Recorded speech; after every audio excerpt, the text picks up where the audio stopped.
Creating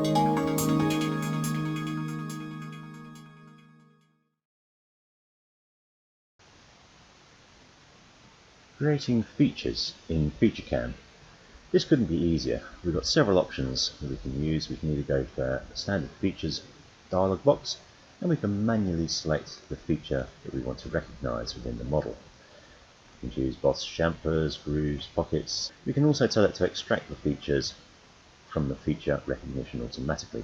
So if we select on here, for example, and I want to select all of the holes, I can go to my next, select the holes automatically. As you can see, it's now highlighted everything it considers to be a hole on our geometry, and we could select these and then add that to the toolpath in the setup, and then go and recognize additional parts if we wish.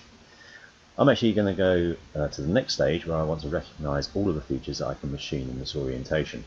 I'm going to use the automatic feature recognition. I'm going to tell it the component we want to recognize the features on, so we're going to go for our solid block we brought through from Inventor. And then I'm going to go next, assign the setup so it's aware of the X, Y, and Z for our component.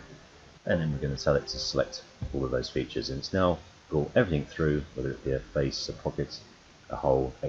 We can go through and select and preview which of these operations we want to use. So for example, side 2 and side 3 may be best if I did those when I turn the block over to machine from the other side. So I'm just going to take those out by unchecking the box, click on finish, and it's now generated all of the features that I can now highlight. And if I want to, I can come in by double clicking and modify just about anything in here. So it could be tooling, I can select different tooling, the strategy that I'm using, the side control, so which side is going to take the material from, and also dimensions, chamfers, depths. Looks to me like it's done a pretty good job, so I'm just going to say OK, and now I have my features programmed for this machining operation.